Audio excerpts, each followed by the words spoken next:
Hey everyone, and welcome back for another deep dive. We know a lot of you are interested in men's rights and that whole red pill philosophy. Yeah. Especially, understanding those kind of like unspoken covert contracts, right? Those expectations that society has for men. And we're also getting a lot of questions about, how feminist and Marxist ideologies Yeah. have impacted, societal institutions. They're definitely big topics. Yeah. So we're going to dive into a book today called Title Redacted, Okay. which seems to be resonating with a lot of men who, feel disenfranchised by modern society. Yeah, definitely. And it's pretty direct. It's pretty thought-provoking. It doesn't shy away from anything. No, Yeah. no, it doesn't. So, our mission in this deep dive, I guess, is to unpack some of the book's core arguments about gender roles and societal expectations. Okay. And the impact of feminist ideology. But we're also going to encourage you to think critically Yeah. about what you hear. We want to equip you with the information, context, to draw your own conclusion. Mm-hmm. So let's jump in. Let's do it. One of the book's central arguments is that this push for enforced equality Okay. can actually be detrimental Interesting. because it ignores like fundamental differences between men and women. Right. And they use the example of the Kungsan tribe in Africa, Okay. which is a society that has maintained these traditional gender roles Oh, wow. for centuries, right? Yeah. Men hunt, women gather. Okay. And the author argues that this division isn't due to some, patriarchal conspiracy, Right. but rather a pragmatic approach based on inherent strengths and skills. Right. I mean, the Kungsan are not concerned with, Right. abstract political theory. No, they're focused on survival. We're focused on survival. Right. And the book kind of suggests that maybe modern society's obsession Okay. with erasing all gender distinctions is actually working against interesting. our natural I inclinations. see what they're saying. Yeah, and so it raises this crucial question, right? Yeah. What does true equality actually mean? Mhm. Does it require complete sameness? Yeah. Or is there room to acknowledge differences while still striving for fairness? That's a good question. And the book uses the example of transgender athletes in women's sports to illustrate this point. Oh. Right? So they talk about, a female weightlifter who trained for years Right. only to be defeated by a transgender competitor Okay.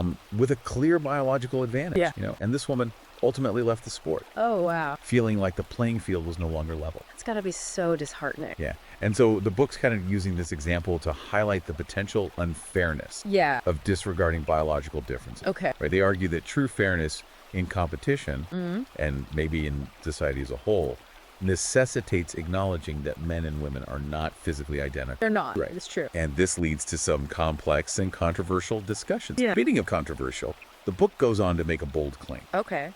They say leadership is inherently male, Wow. shaped by both biology and historical factors. Okay. And they emphasize the role of testosterone, Right. arguing that it fuels those classic male leadership traits like risk-taking, decisiveness, Okay. strategic thinking. Gotcha. And they cite a 2012 study that found men with higher testosterone levels were more likely to seek leadership positions, Interesting. display, dominant behaviors. Correct. The author then connects this to historical examples like the Titanic. But the Titanic. Remember, 74% of the women survived, but only 20% of the men. Yeah. Right. And here's where it gets interesting. Okay. The book argues this wasn't just random chance. Okay. It fits with this idea that men are biologically wired for crisis leadership to protect others, even at their own peril. Right. And there's research to back that up. The 2019 study found that during crises like wars or natural disasters, people tend to prefer male leadership. Oh, wow. Right? They trust men to make tough decisions under pressure.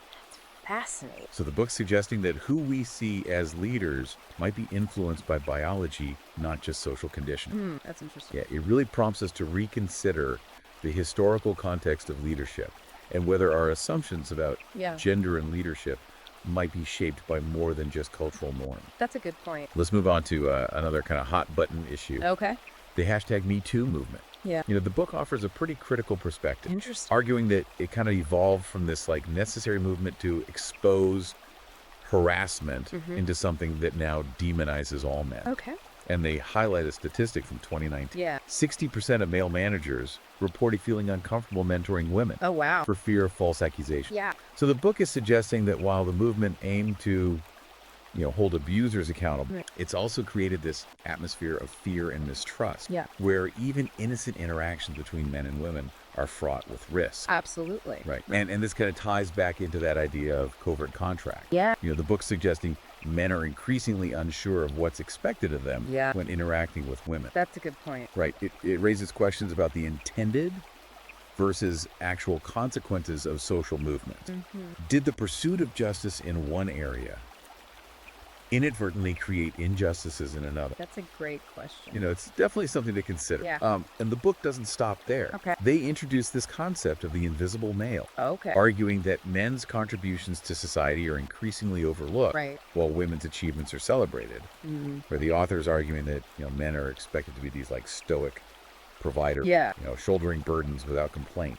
But then their sacrifices are taken for granted and their struggles are ignored. That's a good point. And this resonates with your interest in covert contract, right? Well, yeah. There's this unspoken expectation that men work hard, provide for their family, and remain stoic in the face of challenges. Yeah, exactly. Right. And the book is saying that this covert contract is becoming increasingly burdensome for men, Yeah. especially as societal norms shift. Especially as societal norms shift. Exactly. Yeah. And the book uses the film Fight Club to illustrate this point, Oh, Fight Club. Interesting. highlighting, the protagonist's struggle to reclaim his masculinity Yeah. in a world that seems to devalue traditional male roles. Oh, I see. They're arguing that this feeling of being invisible, Yeah. of having your contributions overlooked, is a source of deep frustration for many men. Right. And it feeds into that sense of being trapped by a covert contract they never explicitly agreed to. Exactly. So let's talk about another major theme. The author's critique of feminism Okay. and what he perceives as a double standard Gotcha. regarding accountability. Okay. Right? The book argues that feminism often perpetuates inequality by holding women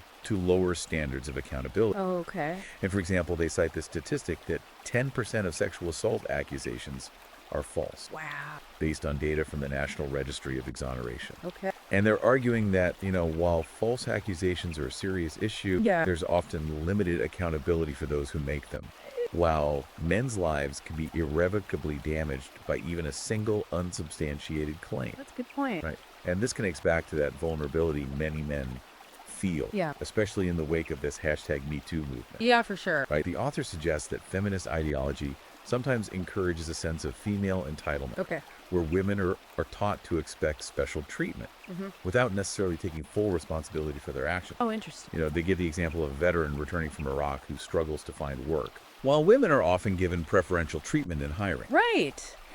And so this, according to the author, highlights how feminism might inadvertently create a system Yeah. that disadvantages men even in areas where they've made significant sacrifice. That's a really good point. And this leads us to your interest in the family court system. Yeah. The book dives into divorce and child custody, Okay. claiming the system is inherently biased against men. Oh, wow. The author shares anecdotes of men working long hours to provide for their families, Right. only to be labeled deadbeat dads during divorce proceedings Oh, jeez. and burdened with, exorbitant child support payments. Yeah. There's this heartbreaking story about a man named John Oh, no. who, despite tirelessly supporting his children, was stripped of his rights and financially crippled by child support. That's awful. The book highlights the statistic that men win only 10-15% of contested custody cases, Wow. suggesting that the courts might be predisposed to favor mothers, Yeah. even when fathers are equally capable and loving. That's tough. It paints a rather grim picture. Yeah, it does.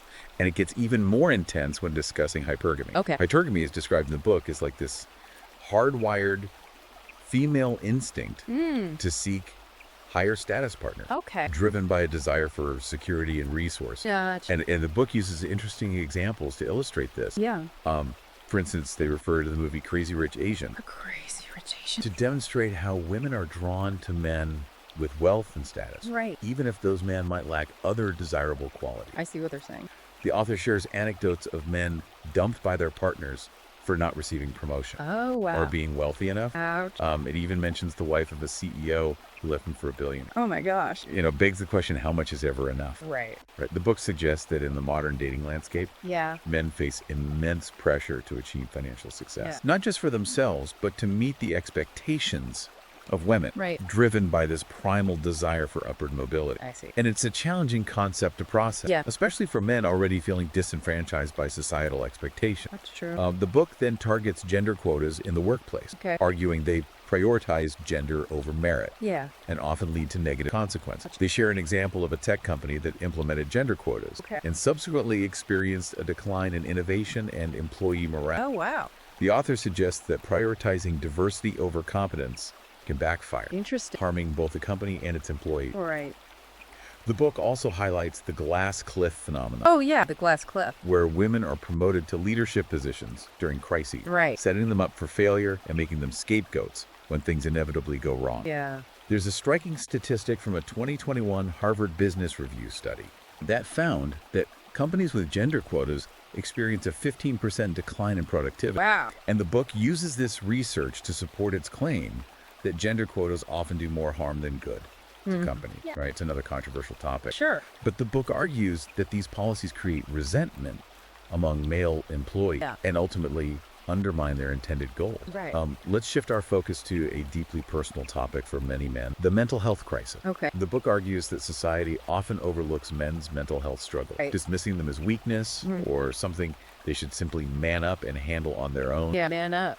They use the phrase silent suffering syndrome to describe this phenomenon, Okay. emphasizing how men are often conditioned to suppress their emotions and suffer in silence. Yeah, that's a good point. The book shares the statistic that men are 3 times more likely to experience mental health decline Wow. after a no-fault divorce, Yep. suggesting that the emotional toll of relationship breakdowns and losing their children Right. can have a devastating impact on their well-being. Absolutely. They also point out how some companies offer mental health resources exclusively for women, Oh, really? leaving male employees to fend for themselves. Wow. And the book argues that this lack of support Yeah. contributes to the alarmingly high suicide rates among men. That's heartbreaking. Right. And suggests we need to do a much better job recognizing and addressing men's mental health needs and creating a culture where they feel safe, seeking help without shame or judgment. Absolutely. The next section is pretty intense. Okay.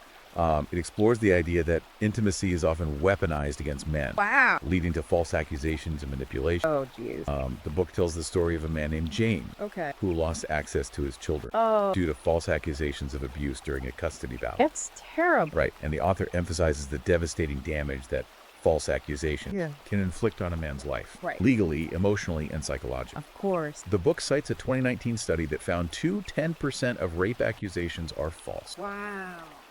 highlighting the need to address this issue while acknowledging that the vast majority of accusations are legitimate. Of course. It's a delicate balance. Yeah. But the book argues that the current climate, where men are often presumed guilty until proven innocent, Right. creates an environment where false accusations can flourish Yeah. with devastating consequences. Absolutely. Right. And this section likely resonates with many men Yeah. who fear the potential repercussions of false accusations, especially in a culture where such accusations can rapidly spread through social media Absolutely. and ruin a man's reputation, even if he's ultimately cleared of any wrongdoing. Yeah. Social media is rough. Right. This book certainly covers a lot of ground. It does. We barely scratched the surface Yeah. and are already halfway through our allotted time for this deep dive. Let's take a moment to kind of reflect on what we've discussed so far. Right. Before we jump into the rest of the book's argument, Sounds good. it's important to remember that this is one perspective Right. presented with a specific agenda.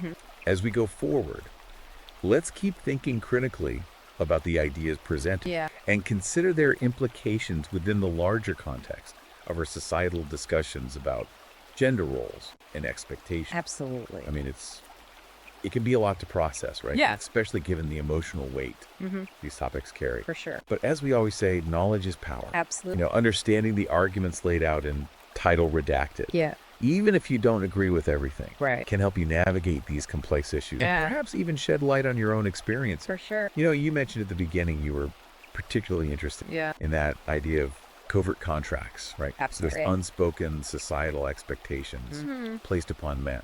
And the book really digs into how those can be both beneficial and burdensome. They can. Yeah. Right. It's like a double-edged sword. They can provide a sense of purpose Yeah. and direction, Yeah. but as societal norms evolve, Right. some of those expectations can start to feel outdated, Yeah. even unfair. For sure. And the book argues that Many men feel trapped by these shifting expectations, uncertain about how to navigate the new rules of the game. Absolutely. It's like walking a tightrope, Yeah, right? it is. Finding that balance is key. And I think this book, regardless of whether you agree with all its conclusions, Right. it encourages a more nuanced and open conversation Yeah. about gender roles and expectations. It does. I think the book's exploration of the mental health crisis Yeah. among men is particularly relevant. Is. You know that statistic about men being 3 times more likely Yeah. to experience a decline in mental health after a no-fault divorce? That's huge. That's huge. That's alarming. It really highlights the need for more open and honest conversation Right. about men's emotional well-being. As the book points out, society often dismisses men's struggle, Yeah. telling them to simply man up Man up. and suppress their emotions. Right. And that kind of dismissive attitude can be incredibly damaging. It is. Right? Creating a culture where men feel comfortable seeking help Yeah. and expressing their emotion without shame or judgment is crucial. It's so important. So where do we go from here? That's the question. Title Redacted offers a lot to consider. It It does. challenges us to question our assumption about gender equality, Yeah. the very fabric of modern society. Big question. I think the most important takeaway is to keep the conversation going. Yeah. Right? Don't just accept what you hear at face value. Absolutely. Do your own research. Consider different perspectives. Yeah. And come to your own conclusion. All you can do. If you're interested in exploring these ideas further, Yeah. you can find Title Redacted on Amazon Kindle and Google Play Books. Awesome. It's a thought-provoking read It is. that will challenge you to think critically about the issues we've discussed today. For sure. Remember, critical thinking is key. It is. Right? Engage with the material, Yeah. question the assumptions, Absolutely. and form your own informed opinions. That's the goal. Well, this has been quite the deep dive. It has. Thank you for joining us on this exploration of Title Redacted. Appreciate it. We hope you found it insightful and thought-provoking. Yeah. Until next time, keep learning, keep questioning, and keep striving for a better understanding of this complex world we live in. Couldn't have said it better myself.